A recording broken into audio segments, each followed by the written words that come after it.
Welcome to Brahmam sir GK classes. అదేవిధంగా మన channel కొత్తగా చూసే వారికి లైక్ చేయండి, షేర్ చేయండి మా. అదేవిధంగా ఈ రోజు మనకు కేంద్ర ప్రభుత్వ యొక్క స్కీమ్స్ మా, సెంట్రల్ స్కీమ్స్ చాలా మంది అడుగుతున్నారు. ఈ యొక్క సెంట్రల్ స్కీమ్ చెప్పండి సార్ అని. మనకు హైకోర్టు నుంచి మా ఖచ్చితంగా 2, 3, 1 లేదా 2 బిట్లు వచ్చే ఛాన్స్ మా. జీకే కరెంట్ అఫైర్స్ లో సెంట్రల్ గవర్నమెంట్ యొక్క పథకాల్లో హైకోర్టు నుంచి మా ఫస్ట్ ఏంటంటే Mahatma Gandhi rural employment guarantee scheme మా. అయితే ఫస్ట్ మా ఇక్కడ అంటే జాతీయ గ్రామీణ ఉపాధి పథకం ఎప్పుడు స్టార్ట్ చేసినట్టే 2006 ఫిబ్రవరి 2 లాంచ్ చేశారు ఈ యొక్క స్కీమ్. ఈ స్కీమ్ వచ్చేసి ఎక్కడంటే ఆంధ్రప్రదేశ్ లో ఎక్కడంటే అనంతపురం జిల్లాలో లాంచ్ చేశారు. అనంతపురం జిల్లాలోని ఎక్కడంటే బండపల్లి అనే గ్రామంలో ఈ యొక్క స్కీమ్ లాంచ్ చేశారు. ఎవరంటే అప్పుడు ప్రధానమంత్రి వచ్చేసి అంటే అటల్ బిహార్ వాజ్ అప్పుడు ప్రధానమంత్రి వచ్చేసి మన్మోహన్ సింగ్. అప్పుడు ప్రధానమంత్రి మన్మోహన్ సింగ్ గారు. అప్పుడు రాష్ట్ర సీఎం వచ్చేసి ఉంటే వైఎస్ రాజశేఖర గారు ఈ యొక్క స్కీమ్ లాంచ్ చేశారు. ఏ స్కీమ్ అంటే మా ఈ యొక్క జాతీయ గ్రామీణ ఉపాధి పథకం, జాతీయ గ్రామీణ ఉపాధి పథకం ఎప్పుడంటే 2006 ఫిబ్రవరి 2 లాంచ్ చేశారు. ఆంధ్రప్రదేశ్ లో అనంతపురం జిల్లాకి బండపల్లిలో లాంచ్ చేసిన ఈ స్కీమ్. అయితే ఆంధ్రప్రదేశ్ ముఖ్యమంత్రి అప్పుడు ఎవరంటే వైఎస్ రాజశేఖర గారు, అప్పుడు ప్రధానమంత్రి మన్మోహన్ సింగ్ లాంచ్ చేసిన ఈ యొక్క స్కీమ్ ఫస్ట్ ఎన్ని జిల్లాల్లో లాంచ్ చేస్తుంటే 200 జిల్లాల్లో లాంచ్ చేశారు. 200 డిస్టిక్ లో లాంచ్ చేశారు. ఫస్ట్ 200 జిల్లాల్లో ఈ యొక్క స్కీమ్ లాంచ్ చేశారు. అయితే ఈ యొక్క జాతీయ గ్రామీణ ఉపాధి పథకం యొక్క లక్ష్యం అంటే మెయిన్ ఈ యొక్క స్కీమ్ యొక్క లక్ష్యం అంటే కనీసం సంవత్సరానికి 1 year కోసం సంవత్సరానికి 100 days ఉపాధి కల్పించాలన్నమాట. 100 days ఉపాధి కల్పించాలి. సంవత్సరానికి 100 days ఉపాధి కల్పించాలి. ఏ స్కీమ్ ఉందంటే జాతీయ గ్రామీణ పథకం. అయితే ఈ పథకానికి కొత్తగా ఏమార్చంటే మహాత్మా గాంధీ జాతీయ గ్రామీణ ఉపాధి హామీ పథకంగా పేరు మార్చారన్నమాట. ఎంజీఆర్ మహాత్మా గాంధీ రూరల్ ఎంప్లాయ్మెంట్ గ్యారంటీగా స్కీమ్ గా మార్చారు. అయితే ఈ స్కీమ్ ఎప్పుడు లాంచ్ చేసింది, ఈ యొక్క పేరు ఎప్పుడు మార్చింది 2009 అక్టోబర్ 2 దీని పేరు మార్చడం జరిగింది sir. Mahatma Gandhi rural employment గా పేరు మార్చారన్నమాట. అదేవిధంగా ఈ స్కీమ్ యొక్క లక్ష్యం అంటే సంవత్సరానికి 100 days ఉపాధి కల్పించాలి. అయితే ఒకప్పుడు దీన్ని ఫస్ట్ ఎన్ని జిల్లా అంటే 200 జిల్లాల్లో లాంచ్ చేశారు. ట్రైన్ వచ్చేసి ఎన్ని జిల్లా అంటే 774 జిల్లాల్లో అమలు అనమాట. ఎప్పటికంటే 2025 జనవరికి 774 జిల్లాలు. అయితే ఈ యొక్క Mahatma Gandhi rural employment guarantee scheme మహిళలకు ఎంత రిజర్వేషన్ అంటే 33%. అదేవిధంగా ఈ యొక్క మహాత్మా గాంధీ రూరల్ ఎంప్లాయ్మెంట్ మహిళలకు 30% రిజర్వేషన్. అదేవిధంగా ఈ పథకం కింద కేంద్రం రాష్ట్రాల వాటా ఏంటంటే 90-10%. అదేవిధంగా ఈ యొక్క Mahatma Gandhi rural employment guarantee కింద కనీసం 100 days కల్పించాలి. కేంద్రం రాష్ట్ర వాటా 90-10%. అదేవిధంగా రోజు కూలి వేతనం వచ్చేసి డైలీ కూలి వేతనం వచ్చేసి మనకు రోజు కూలి వేతనం డైలీ వేతనం వచ్చేసి ఆంధ్రప్రదేశ్ రాష్ట్ర ప్రభుత్వం వచ్చేసి ఎంత ఇస్తుందంటే 300 రూపాయలు పే చేస్తుంది. ఎప్పుడంటే 2025 ఏప్రిల్ నుంచి 300 రూపాయలు డైలీ కూలి వేతనం ఇస్తున్నాడు. ఎక్కువ ఏ రాష్ట్రం అని ఇస్తుంటామా అంటే సిక్కిం రాష్ట్రం డైలీ కూలి వేతనం వచ్చేసి 333 రూపాయలు. అదే సెకండ్ స్టేట్ కేరళ వచ్చేసి 330 రూపాయలు. అదేవిధంగా తక్కువ వచ్చేసి మధ్యప్రదేశ్ ఏంటంటే 204 రూపాయలు మాత్రమే ఇస్తున్నారు డైలీ కూలి వేతనం. అయితే డైలీ మనకు గ్రామీణ ప్రాంతాల్లో చాలా మంది తెలుసు, చాలా మంది తెలియదు. Mahatma Gandhi rural employment guarantee scheme ఇది కేవలం గ్రామీణ ప్రాంతాలు మాత్రమే ఈ యొక్క స్కీమ్ వర్తిస్తారు. కేవలం గ్రామీణ ప్రాంతాలు మాత్రమే ఈ యొక్క స్కీమ్ వర్తిస్తే కనీసం 100 days ఉపాధి కల్పించాలి. అయితే కేంద్రం రాష్ట్ర వాటా 90-10%. కానీ మన రోజు కూలి వేతనం డైలీ ఆంధ్రప్రదేశ్ తెలంగాణ అనిపిస్తుంటే 300 రూపాయలు ఇస్తున్నారు. అయితే ఒకప్పుడు 250 రూపాయలు ఉన్నది. కానీ 2025 ఏప్రిల్ 1 నుంచి డైలీ కూలి వేతనం ఎంత ఇస్తున్నారంటే 300 రూపీస్ పే చేస్తున్నమాట. ఏ స్కీమ్ కంటే మహాత్మా గాంధీ రూరల్ ఎంప్లాయ్మెంట్ కేంద్రం రాష్ట్రాల వాటా ఏంటంటే 90-10%. అయితే ఫస్ట్ ఎన్ని జిల్లాలు లాంటి 200 జిల్లాలు. ప్రైవేట్ వచ్చేసి 774 జిల్లాల్లో అమలు అనమాట. అయితే ఈ యొక్క జాతీయ గ్రామీణ పథకం వచ్చేసి చట్టం వచ్చేసి ఎప్పుడు 2005లో యాక్ట్ గా చేశారన్నమాట. కానీ అమలు మాత్రం 2006 ఫిబ్రవరి 2 లాంచ్ చేశారు. వెరీ ఇంపార్టెంట్ మహిళలకు 33% రిజర్వేషన్ తో ఇది అమలు చేస్తుందన్నమాట. నెక్స్ట్ ఎక్కువ వేతనం వచ్చేసి కూలి వేతనం 33 రూపాయలు. అదేవిధంగా ఈ యొక్క Mahatma Gandhi rural employment guarantee కనీసం 100 రోజుల నుంచి 150 రోజులు పెంచాలని కేంద్ర ప్రభుత్వం ప్రతిపాదన ఉంది. అయితే 100 రోజుల నుంచి 150 పెంచిన ఏకైక స్టేట్ వచ్చేసి ఏ స్టేట్ అయితే ఉత్తరాఖండ్. ఏ స్టేట్ ఉత్తరాఖండ్, అది గుర్తుపెట్టుకోండి. నెక్స్ట్ అదేవిధంగా ప్రధానమంత్రి కిసాన్ యోజన. ఈ యొక్క ప్రధానమంత్రి కిసాన్ యోజన ఎప్పుడంటే 2019లో ఈ యొక్క స్కీమ్ లాంచ్ చేశారు. అయితే ఈ యొక్క స్కీమ్ యొక్క లక్ష్యం కనీసం రైతు యొక్క పెట్టుబడి కోసం రైతు యొక్క పెట్టుబడి కోసం కనీసం సంవత్సరానికి వచ్చేసి 6,000 రూపాయలు వచ్చేసి తన అకౌంట్ లో పెడుతున్న అమౌంట్ వేసన్నమాట. ఈ 6,000 వచ్చేసి మొత్తం వచ్చేసి 4 విడతలు 4 విడతలు అంటే కనీసం వచ్చేసి 2,000 రూపాయలు.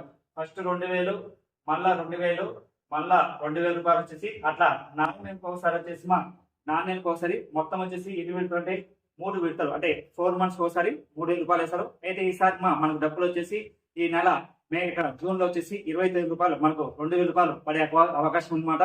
అయితే ఇక్కడ ఏంటంటే ప్రధాన మంత్రి కిసాన్ యోజన 2019 లాంచ్ చేశారు. ఈ యొక్క స్కీమ్ యొక్క లక్ష్యం అంటే రైతులకు కనీసం సంవత్సరానికి రైతు యొక్క పెట్టుబడి కోసం 6,000 రూపాయలు వేస్తారన్నమాట. ఈ 6,000 వచ్చేసి మొత్తం వచ్చేసి 3 విడతలో అంటే ఎవ్రీ 4 మంత్స్ ఒకసారి ఈ యొక్క 2,000 రూపాయలు అకౌంట్ లో రైతు ఖాతాలో వేస్తారన్నమాట. అయితే ఇక ప్రధాన మంత్రి కిసాన్ యోజన ఈ యొక్క స్కీమ్ కింద ఇప్పటి వరకు రైతులు అంటే 9.8 కోట్ల మంది రైతులు పొందారు. అదేవిధంగా ఈ స్కీమ్ వచ్చి అర్హత వచ్చేసి కేవలం 5 ఎకరాల మాత్రమే ఈ స్కీమ్ వర్తిస్తుందన్నమాట. ఏ స్కీమ్ అంటే ప్రధాన మంత్రి కిసాన్ యోజన కేవలం 5 ఎకరాల మాత్రమే ఈ స్కీమ్ వర్తిస్తుందా. ఏ స్కీమ్ అంటే ప్రధాన మంత్రి కిసాన్ యోజన.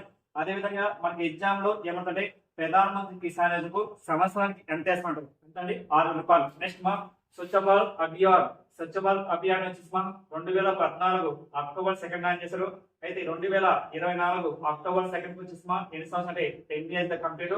అయితే స్వచ్ఛ భారత్ అభియాన్ స్కీమ్ యొక్క లక్ష్యం అంటే భారతదేశంలోని గ్రామీణ ప్రాంతాల్లో పట్టణ ప్రాంతాల్లో ఉన్న మరియు వచ్చేసి క్లీనింగ్ ఉండాలి. ఇది క్లీనింగ్. అందుకే మన ఆంధ్రప్రదేశ్ ముఖ్యమంత్రి నారా చంద్రబాబు నాయుడు వచ్చేసి ఏం పెట్టారంటే ప్రతి నెల 3వ వారం వచ్చేసి స్వచ్ఛ కార్యక్రమాన్ని లాంచ్ చేయాలి. స్కూళ్ళలో కానీ కాలేజీలో కానీ నెక్స్ట్ ప్రభుత్వ ఆఫీసులలో కానీ అంటే స్వచ్ఛ సర్వేగా చేయాలని రాష్ట్ర ప్రభుత్వం ప్రకటించింది.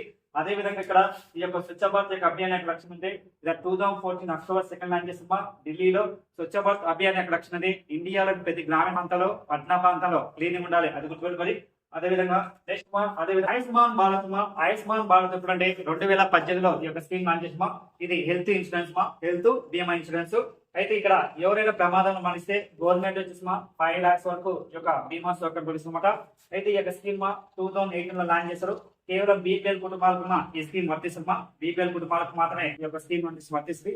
అయితే ఇప్పటి వరకు 140 కోట్ల మందిలో వచ్చేసి దాదాపు 140 కోట్ల జనాభాలో వచ్చేసి ఈ యొక్క స్కీమ్ కింద దాదాపు ఎన్ని కోట్లు అంటే 56 కోట్ల మందికి ఈ యొక్క స్కీమ్ కింద వర్తించమాట. ఏదంటే ఆయుష్మాన్ భారత్. ఆయుష్మాన్ భారత్ వచ్చేసి ఏదైతే మన స్టేట్ అయితే ఏమైనా ఆరోగ్యశ్రీ కార్డు వల్ల 1,000 రూపాయలు దాటిన ఒక్కరికి 1,000 రూపాయలు దాటిన ప్రతి ఒక్కరి నుంచి దాదాపు వచ్చేసి 25 lakhs వరకు ఇంకా ఇన్సూరెన్స్ కల్పిస్తామట. Health insurance. అదేవిధంగా యువత ఆయుష్మాన్ భారత్ 5 lakhs వరకు వర్తిస్తుంది. ఇప్పుడు వరకు ఎంత మంది కంటే దాదాపు 56 కోట్ల మందికి ఈ యొక్క స్కీమ్ వర్తిస్తుందా. ఈ యొక్క ఆయుష్మాన్ భారత్ కార్డు ఉంది. అదేవిధంగా ఈ యొక్క ఆయుష్మాన్ భారత్ వచ్చేసి కొత్త పేరు వచ్చింది ఏంటంటే ఆయుష్మాన్ భారత్ యోజన. ఆయుష్మాన్ భారత్ యోజనగా పేరు మార్చనమాట. అయితే ఈ యొక్క స్కీమ్ కేవలం ఒకప్పుడు 18 నుంచి 70 సంవత్సరాల వరకు మాత్రమే వర్తించేది. కానీ పేరు వచ్చి 70 years దాకా కూడా వర్తిస్తుంది. అంటే 2020 సంవత్సరం నుంచి వర్తిస్తుంది. అయితే ఈ యొక్క పేరు కనిపిస్తుంది ఒకప్పుడు 18 నుంచి 70 సంవత్సరాల వరకు మాత్రం వచ్చేది. కానీ పేరు 70 సంవత్సరాలు దాటిన వాళ్ళు కూడా ఈ యొక్క స్కీమ్ కింద రీసెంట్ గా వర్తిస్తుందన్నమాట. అయితే ఈ యొక్క స్కీమ్ బ్రాండ్ నంబర్స్ వచ్చేసి school teachers school government teachers brand numbers అంటే ప్రచారకులుగా దీన్ని ప్రచారం చేయాలన్నమాట. ఈ యొక్క ఆయుష్మాన్ భారత్. అయితే ఆయుష్మాన్ కొత్త పేరు అంటే ఆయుష్మాన్ భారత్ యోజన గా పేరు మార్చడం జరిగిందన్నమాట. ఇది రీసెంట్ గా ఎగ్జామ్ అడిగే ఛాన్స్ మాట. నెక్స్ట్ అదేవిధంగా ఇటీవల WHO సమావేశం కూడా వరల్డ్ హెల్త్ ఆర్గనైజేషన్ సమావేశం కూడా ఇండియా ప్రైమ్ మినిస్టర్ మోడీ మాట్లాడిన విషయంలో కూడా దీని గురించి మాట్లాడు. ఏదని ఆయుష్మాన్ గురించి ప్రపంచంలో వరల్డ్ బ్యాంక్ WHO చెప్పింది ప్రపంచం వరకు ఏ యొక్క సంస్థ లేదని ఏకైక సంస్థ ఆయుష్మాన్ భారత్ మాట. అది గుర్తుపెట్టుకోవాలి. నెక్స్ట్ అదేవిధంగా బేటీ బచావో బేటీ పడావో. బేటీ బచావో బేటీ పడావో 2015 జనవరి 22 ప్లాన్ చేశారు. అయితే 2025 జనవరి 22 వచ్చేసి ఎన్ని సంవత్సరం అంటే 10 years కంప్లీట్ బేటీ బచావో బేటీ పడావో. అయితే బేటీ బచావో బేటీ పడావో అంటే లాంచ్ చేస్తే హర్యానాలోని పానీపట్ అనే గ్రామంలో లాంచ్ చేసామా. ఎందుకంటే భారతదేశంలో లక్ష్యంగా స్కీమ్ అంటే భారతదేశంలో చిన్న పిల్లల కోసమా అంటే బాలికల కోసమే విద్యారంగంలో డెవలప్ చేయాలి. బాల్య వివాహాలను తగ్గించాలని ఈ యొక్క స్కీమ్ లాంచ్ చేశారన్నమాట. అయితే ఈ యొక్క స్కీమ్ వచ్చేసి హర్యానాని పానిపట్ లాంచ్ చేశారు. ఎందుకంటే హర్యానాని భారతదేశంలోని స్త్రీ పురుష నిష్పత్తి తక్కువ రాష్ట్రం వచ్చేసి స్త్రీ పురుష నిష్పత్తి తక్కువ రాష్ట్రం వచ్చేసి ఏ రాష్ట్రం అంటే హర్యానా. తక్కువ రాష్ట్రం ఏం లేదండి హర్యానా రాష్ట్రం తక్కువ ఉంది. అందుకని లింగ నిష్పత్తి ఎక్కువ రాష్ట్రం కేరళ. తక్కువ రాష్ట్రం హర్యానా. ఇది స్కీమ్ మొట్టమొదటిగా కొత్త జిల్లాలో ప్లాన్ చేసేవాళ్ళు 2015లో. ప్రైవేట్ వచ్చేసి 668 జిల్లాలో ఈ స్కీమ్ వర్తిస్తుంది అనమాట. అయితే ఈ యొక్క స్కీమ్ కింద బ్యాంక్ నంబర్స్ వచ్చినాయి దియా మిర్జా. అంటే దీనికి యొక్క పథకానికి ఎవరు మా బ్యాండ్ నంబర్స్ దియా మిర్జా ఉంటారు. ఏదానికంటే బేటీ బచావో బేటీ పడావో. అయితే ఆంధ్రప్రదేశ్ బ్యాండ్ నంబర్స్ ఎవరంటే కోనే హంపి ఏ రాష్ట్రం అంటే చెస్కు. అయితే హర్యానా రాష్ట్రానికి మాత్రం అంటే సాక్షి మాలిక్ చూడండి. సాక్షి మాలిక్ వచ్చేసి బ్యాండ్ నంబర్స్ గా ఎక్కువ అనమాట. అయితే బేటీ బచావో బేటీ పడావో అంటే మంచి స్కీమ్, కేవలం మహిళలకు మాత్రమే, ఒక చిన్నపిల్లలకు మాత్రమే. ఈ స్కీమ్ వచ్చేసి మనం ఎంత డిపాజిట్ అంటే 1000 రూపాయలు మనం డిపాజిట్ చేయాలి. పోస్ట్ ఆఫీస్ లో కానీ ఏదైనా బ్యాంక్ లో కానీ డిపాజిట్ చేసి దాని మీద కేంద్ర ప్రభుత్వం వచ్చి వడ్డీ రూపంలో పే చేస్తామాట. అదేవిధంగా ప్రధానమంత్రి ఫసల్ బీమా యోజన. ఈ స్కీమ్ వచ్చేసి లక్ష్యం అంటే భారతదేశంలో రైతులు పండించిన పంటలు వచ్చేసి అతివృష్టి అనావృష్టిలో టైంలో వచ్చేసి నష్టం కలిగినప్పుడు కేంద్రంలో వచ్చేసి బీమా యోజన ఇస్తున్నమాట. ఇది రబీ పంటకు అంటే 1.5%, ఖరీఫ్ అంటే 2%, జిఆర్ పంటకు 5% కు ఈ యొక్క స్కీమ్ కింద వర్తిస్తున్నమాట. ఏ స్కీమ్ అంటే ప్రధానమంత్రి ఫసల్ బీమా. ఇది ఒకప్పుడు వచ్చేసి మా దేశంలో వచ్చేసి మంచి స్కీమ్ గా ప్లాన్ చేసామట. ఇక్కడ అందరికి వెహికల్స్ ఇన్సూరెన్స్, అదేవిధంగా మనుషులకు ఇన్సూరెన్స్ ఉంటుంది. అట్లనే మాత్రం పంటలకు సంబంధించిన బీమా ఇన్సూరెన్స్ అది గుర్తుగా సార్. ఈ యొక్క స్కీమ్ ఇంపార్టెంట్. నెక్స్ట్ అదేవిధంగా